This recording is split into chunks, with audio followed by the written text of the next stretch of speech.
Hello guys, आपका स्वागत है अपने यूट्यूब चैनल दीपांशु ई क्लासेस में। जैसा कि आपको पता है कि आज हम लोग बात करेंगे 69,000 शिक्षक भर्ती में 22,000 सीटों की मांग। डीएलएड आवेदन की अंतिम तिथि बढ़ी। ओबीसी आरक्षण पर राज्यसभा में फिर से हंगामा प्रारंभ। एलटीई शिक्षक भर्ती की बड़ी खबर। एसएससी सीजीएल की परीक्षा तिथि हुई जारी, कल से परीक्षाएं प्रारंभ होगी। 10th के प्रमाण पत्र की मान्यता कई गुना बढ़ा दी गई है। इन सब के बारे में हम लोग आज जानेंगे, तो जल्दी से वीडियो को लाइक कर दें। चैनल पर पहली बार विजिट किए हैं तो चैनल को सब्सक्राइब कर लें। चलिए, सबसे पहले हम लोग बात करते हैं नए सिरे से शिक्षक भर्ती की मांग कर रहे अभ्यर्थी पानी की टंकी पर चढ़े। देखिए, यहाँ पे पानी की टंकी पर चढ़े, जैसा कि आप यहाँ पर इमेज में देख पा रहे होंगे कि छात्र पानी की टंकी पर चढ़कर 22,000 सीटों को जोड़ने की मांग कर रहे हैं। लगभग यहाँ पे लिखा है लगभग 1.25 लाख शिक्षकों की भर्ती कराने की कर रहे हैं मांग। तो इसको पूरा पढ़ लेते हैं, ध्यान से सुनना वीडियो को। यहाँ पे लिखा है परिषदीय विद्यालय के सहायक अध्यापक भर्ती प्रक्रिया 22,000 रिक्त पदों को शामिल करने के लिए नए सिरे से, यहाँ देखिए लिखा है नए सिरे से भर्ती प्रक्रिया शुरू करने की मांग को लेकर अभ्यर्थियों ने बुधवार को जमकर हंगामा किया। कई अभ्यर्थी निशातगंज स्थित एससीईआरटी के पीछे बने पानी की टंकी पर चढ़ गए। इस दौरान पुलिस व प्रशासन अधिकारी उन्हें नीचे उतारने के लिए मनाते रहे। बहुत समझाने पर दोपहर बाद वे टंकी से उतरे। अभ्यर्थियों ने चेतावनी दी कि जब तक उनकी मांग नहीं मानी जाएगी तब तक वह उनका प्रदर्शन जारी रहेगा। इसके आगे लिखा है बेसिक शिक्षा के 69,000 सहायक अध्यापक भर्ती प्रक्रिया अभी तक चल रही है। अभ्यर्थी इसी में 22,000 रिक्त पदों को जोड़ने की मांग कर रहे हैं। साथ ही नए सिरे से करीब 1.25 लाख शिक्षकों की भर्ती की मांग भी कर रहे हैं। अभ्यर्थी मांगों को लेकर एससीईआरटी कार्यालय पहुंचे। वहां पर पहले से मौजूद पुलिस बल ने उन्हें हटा दिया। इसके बाद अभ्यर्थी कार्यालय के पीछे स्थित पानी की टंकी के पास प्रदर्शन करने लगे। इसी दौरान कई अभ्यर्थी पानी की टंकी पर चढ़ गए और तिरंगा लेकर प्रदर्शन करने लगे। इनमें से महिला अभ्यर्थी भी थी। अभ्यर्थियों ने बताया कि वे बीएड डिग्री धारक हैं। शिक्षक भर्ती में वीटीसी वाले बाजी मार ले जा रहे हैं, जबकि भर्ती परीक्षा में उन्हें ज़्यादा अंक अर्जित किए हैं। दरअसल बीएड में उनके अंक कम हैं, जबकि बीटीसी वालों को ज़्यादा अंक मिलते हैं। अगर सीटें बढ़ गईं तो उन्हें भी मौका मिल जाएगा। तो ये लोग अपने अधिकार की मांग कर रहे हैं, क्योंकि हम लोग योग्य हैं, इसी वजह से ये लोग अपने अधिकार की मांग कर रहे हैं कि हमारे 22,000 पदों को 69,000 शिक्षक भर्ती में जोड़ा जाए। और साथ ही साथ ये भी मांग कर रहे हैं कि अब नए सिरे से 1.25 लाख शिक्षकों की भर्ती की जाए। तो ये छात्र प्रदर्शन कर रहे हैं। वहाँ पर पुलिस प्रशासन भी है, एससीईआरटी में भी किया और वहाँ पर भी किया। तो छात्र परेशान हैं। बेसिक शिक्षा मंत्री के आवास का घेराव भी किया था।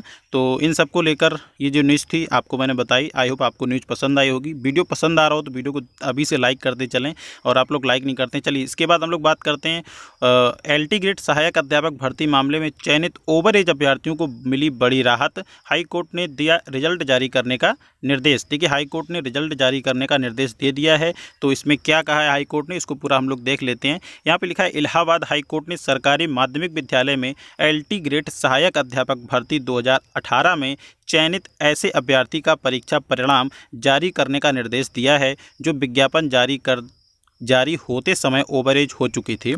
हाई कोर्ट ने इसमें लिखा है अंतरिम आदेश से इन अभ्यर्थियों को परीक्षा में शामिल करने का आदेश दिया था, मगर याचिका पर अंतिम निर्णय न होने के कारण इनका परिणाम आयोग ने जारी नहीं किया था। इसमें लिखा है दिव्य प्रकाश मिश्र, रामकृष्ण शुक्ल सहित दर्जनों याचियों पर न्यायमूर्ति अश्वनी कुमार मिश्रा ने सुनवाई की है। याचिकागण का पक्ष रख वरिष्ठ अधिवक्ता राकेश पांडे, नवीन कुमार शर्मा आदि का कहना है कि सहायक अध्यापक एलटी ग्रेड का विज्ञापन 19 दिसंबर 2016 को जारी किया गया था। आगे लिखा है कि कुल 5342 पदों पर नियुक्ति होनी थी। पद हेतु आवेदन करने की नियुक्ति आयु सीमा 21 वर्ष से अधिकतम 40 वर्ष थी। ठीक है, आगे लिखा है विज्ञापन जारी होते समय याचिकागण आए थे, मगर बाद में नियम बदलते हुए सरकार ने भर्ती परीक्षा लोक सेवा आयोग से कराने का निर्णय लिया और 2016 का विज्ञापन रद्द कर दिया गया था। इसके आगे लिखा है कि इसके बाद 15 मार्च 2018 को नया विज्ञापन जारी किया गया, जिसमें कई अभ्यर्थी 40 वर्ष की अधिकतम आयु सीमा को पार कर चुके हैं और आवेदन के लिए ओवरेज हो चुके हैं। इसके आगे यहाँ पे देखिए लिखा है याचिका में तर्क दिया गया है कि चूंकि रिक्तियाँ सृजित होते समय और चयन प्रक्रिया प्रारंभ होते समय याचिकागण अर्ह थे, यानी कि जब रिक्तियाँ थीं, जब चयन प्रक्रिया हो रही थी, तब वो उसके योग्य थे है ना, ओवर एज नहीं थे, मगर विज्ञापन निरस्त करने के कारण वह चयन में शामिल नहीं हो सके। इसलिए नए विज्ञापन में उनको आयु सीमा में छूट दी जाए। ऐसा न करने की से याचिकागण के नियुक्ति पाने और समानता के अधिकार का हनन होगा। कोर्ट ने अंतरिम आदेश के तहत याचिकागण को आवेदन करने और चयन प्रक्रिया में सम्मिलित होने की छूट दी थी। इसमें शामिल होने वाले कई ओवर एज अभ्यर्थी चयनित भी हो गए, लेकिन उनका परिणाम जारी नहीं किया गया। तो ये सारी न्यूज़ थी एल.टी. गेट शिक्षक भर्ती को लेकर, जो कि हाई कोर्ट ने जो अपना फैसला सुनाया उसको लेकर थी। इसके बाद हम लोग अगली न्यूज़ पर बात करेंगे। एसएससी सीजीएल टियर 1 परीक्षा कल से प्रारंभ होने जा रही है।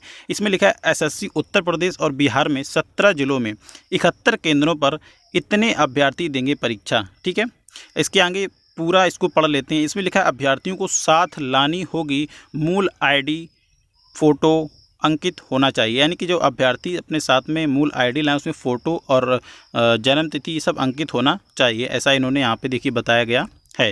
इसको पूरा देख लेते हैं क्या क्या बताया गया है, क्या इसके लिए इम्पोर्टेंट है सीजीएल परीक्षा के लिए। इसमें लिखा है कंबाइंड ग्रेजुएट लेवल परीक्षा सीजीएल 2020 की टियर 1 की परीक्षा 13 से 24 अगस्त तक आयोजित की जाएगी। परीक्षा एक घंटे की 3 पालियों में सुबह 9 से 10, दोपहर 12 से 1 और अपराह्न 3 बजे से 4 बजे तक होगी। इस परीक्षा के लिए देश भर से 19,93,680 अभ्यर्थियों ने आवेदन किए हैं, जिनमें से 4,65,430 अभ्यर्थी एसएससी मध्य क्षेत्र और प्रयागराज के तहत उत्तर प्रदेश और बिहार के 17 शहरों में परीक्षा देंगे। आगे लिखा है कि परीक्षा का विवरण जो है एसएससी की वेबसाइट पर उपलब्ध है। परीक्षार्थी अपने परीक्षा से 3 दिन पहले कर्मचारी चयन आयोग एसएससी की वेबसाइट से डाउनलोड कर सकेंगे। सुप्रीम कोर्ट के आदेश के अनुसार परीक्षार्थियों को फ़ोटो विज्ञापन जारी होने और फ़ोटो खींचने की तिथि से 3 माह से अधिक पुरानी नहीं होनी चाहिए। यानी कि जो फ़ोटो है विज्ञापन जारी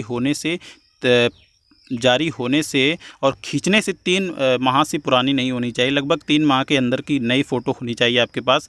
और इसके में ये भी लिखा गया है कि जिन परीक्षार्थियों ने बिना तिथि की फ़ोटो अपलोड की है, यानी कि बिना तिथि की फ़ोटो अपलोड की है, वह फ़ोटो 3 माह से अधिक पुरानी है, ऐसे अभ्यर्थियों को परीक्षा में सम्मिलित होने की अनुमति नहीं दी जाएगी। साफ साफ इन्होंने लिख दिया है, तो आप लोग अपना चेक कर लीजिएगा। अभ्यर्थियों को परीक्षा शुरू करने से 1.5 घंटे पहले परीक्षा कक्ष में प्रवेश की अनुमति दी जाएगी और परीक्षा शुरू होने से 30 मिनट पहले परीक्षा केंद्र के गेट बंद कर दिए जाएंगे। अभ्यर्थियों को मूल फ़ोटो आईडी के साथ लाना होगा और जिनमें से जन्म तिथि भी अनिवार्य रूप से अंकित हो।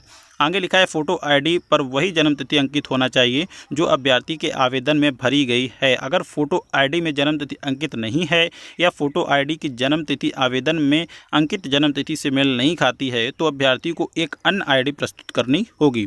ठीक है, इसमें अंकित जन्म तिथि आवेदन में अंकित जन्म तिथि से मेल खाती हो, अन्यथा अभ्यर्थियों को परीक्षा में सम्मिलित होने की अनुमति नहीं दी जाएगी। तो ये एसएससी सीजीएल परीक्षा को लेकर कल से परीक्षा प्रारंभ हो रही है और यहाँ पर इन्होंने कई निर्देश दिए हैं छात्रों को, तो ये आपको जानना बहुत ही ज़रूरी था। ठीक है, निर्देश क्या हैं इसमें, और इससे पहले आप अपनी तैयारी करके जाएँ। चलिए इसके बाद अगली न्यूज़ पर हम लोग बात करते हैं। ओबीसी आरक्षण पर मोहर लगते ही राज्यसभा में फिर विपक्ष का हंगामा प्रारंभ हो चुका है। तो समय बहुत कम है इसको पढ़ने के लिए, आप इसको पढ़ना चाहें तो पढ़ सकते हैं। यहाँ पे देखिए थोड़ा बता देते हैं आपको। यहाँ पे लिखा है राज्यसभा की मंजूरी मिलते ही कानून विरोध में कोई वोट नहीं, राज्यों को मिल जाएगा पिछड़ा वर्ग में नई जातियों का पहचान का हक। ठीक है, इसमें साफ साफ लिखा है लोकसभा, यहाँ देखिए लिखा है लोकसभा 2 दिन से पहले ही स्थगित, यानी कि पेशागत कृषि कानून व गतिरोध के बीच में लोकसभा की कार्रवाई बुधवार को 2 दिन पहले बेमियादी स्थगित हो गई थी। स्पीकर ओम बिरला ने सत्र में कार्रवाई सुचारू तरीके से न चलने पर दुख जताते हुए कहा कि व्यवधान के कारण 22% ही कम पाया गया है। तो ये सारी न्यूज़ थी ओबीसी आरक्षण को लेकर। यहाँ पे लिखा है अन्य पिछड़ा वर्ग ओबीसी की जातियों की पहचान और अपनी सूची खुद बनाने का हक राज्यों को देने वाला संविधान 127वां संशोधन विधेयक 2021 बुधवार को राज्यसभा में पास हो गया है। लोकसभा में विधेयक पहले से ही पारित हो चुका है। राज्यसभा की मंजूरी राष्ट्रपति की मंजूरी मिलते ही प्रदेश सरकारों को ओबीसी जातियों की सूची बनाने के लिए केंद्र पर निर्भर नहीं रहना होगा। सत्ता पक्ष व विपक्ष में बनी असहमति सहमति विधेयक पर राज्यसभा की मोहर लगते ही तार तार हो गई। विपक्षी सदस्यों ने बेल में आकर जमकर हंगामा किया और कागज फाड़कर आसन पर फेंके। सदन से सत्ताधारी दल के नेता पीयूष गोयल ने विपक्षी सांसदों पर महिला सुरक्षाकर्मी का गला दबाने की कोशिश करने का आरोप भी लगाया। तो ये सारी न्यूज़ थी, आप इसको पढ़ना चाहें पढ़ सकते हैं, क्योंकि इसमें फिर से हंगामा स्टार्ट हो गया है। राष्ट्रपति ने भी इस पर मंजूरी दे दी थी और सब कुछ हो चुका था, लेकिन फिर से राज्यसभा में विपक्षी दल के जो नेता हैं वो हंगामा कर रहे हैं। तो आप इसको पढ़ना चाहें तो पूरा पढ़ सकते हैं, क्योंकि समय कम है और अन्य भी न्यूज़ के बारे में बताना है, तो आप इसका स्क्रीनशॉट ले लीजिएगा। चलिए, इसके बाद हम लोग बात करेंगे अगली न्यूज़ पर। हाई स्कूल का प्रमाण पत्र जो है वो आधार कार्ड व पैन कार्ड से अधिक मान्य होगा। इसमें लिखा है, हाई स्कूल का प्रमाण पत्र उपलब्ध होने पर जन्म तिथि के लिए अन्य किसी विकल्प पर विचार करने का औचित्य नहीं रह जाएगा। इसमें लिखा है इलाहाबाद हाई कोर्ट ने, देखिए इसको पूरा पढ़ लेते हैं, एक बार बता देते हैं आपको हल्का हल्का। बेसिकली इसमें लिखा है कि इलाहाबाद हाई कोर्ट ने जन्म तिथि निर्धारण करने के लिए हाई स्कूल प्रमाण पत्र को सर्वाधिक मान्य दस्तावेज करार दिया है। कोर्ट ने कहा कि यदि हाई स्कूल का प्रमाण पत्र उपलब्ध है तो आधार कार्ड और पैन कार्ड या मेडिकल लीगल जांच रिपोर्ट पर विचार करने का प्रश्न नहीं उठता है। कोर्ट ने कहा कि यदि हाई स्कूल प्रमाण पत्र में दर्ज जन्म तिथि पर आपत्ति की गई तो उसकी विश्वसनीयता पर सवाल है, तो स्थानीय निकाय द्वारा जारी दस्तावेज मान्य होगा। इसके ना होने पर ही मेडिकल जांच रिपोर्ट स्वीकार की जा सकती है। कोर्ट ने कहा कि आधार कार्ड, पैन कार्ड व मेडिकल जांच रिपोर्ट में आयु भिन्न होने से हाई स्कूल प्रमाण पत्र और याची की मां से बयान व अविश्वास नहीं किया जा सकता है। कोर्ट ने द्वितीय याची के शादी के समय नाबालिग होने के कारण संरक्षण देने से इनकार कर दिया और यह आदेश न्यायमूर्ति RR अग्रवाल ने मेरठ के अंकित व अन्य की याचिकों पर दिया है।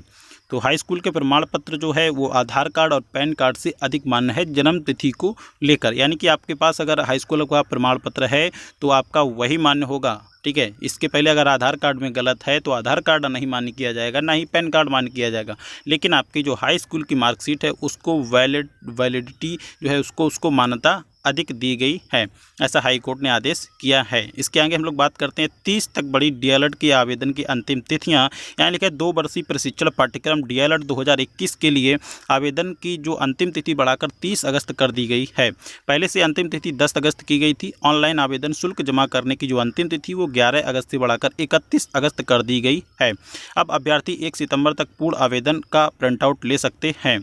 इसके आगे ये भी बताया गया कि दरअसल पूर्व में निर्धारित समय तिथि 10 अगस्त तक 2,42,200 सीटों के सापेक्ष केवल 1,25,330 ही आवेदन आए थे। हालांकि पंजीकरण 1,64,197 अभ्यर्थियों ने कराया है।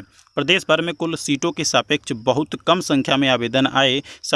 इससे बड़ी संख्या में सीटों के रिक्त रह जाती। इसको देखते हुए परीक्षा नियामक प्राधिकारी ने ऑनलाइन आवेदन की अंतिम तिथि 20 दिन और बढ़ा दी है। इसके लिए केवल ऑनलाइन आवेदन लिए जा रहे हैं। DLED में प्रवेश मेरिट के आधार पर होना था। कोरोना महामारी की 2020 में सत्र शून्य रहा था। इसके पूर्व के सत्र में काफ़ी संख्या में सीटें रिक्त रह गई थीं। तो DLED परीक्षा तिथि को लेकर महत्वपूर्ण सूचना थी कि जो उसकी आवेदन तिथि थी, पहले 10 तारीख थी अंतिम तिथि, अब उसको बढ़ा करके 30 अगस्त तक कर दिया गया है। तो आप लोग आवेदन कर सकते हैं, प्रिंट आउट ले सकते हैं।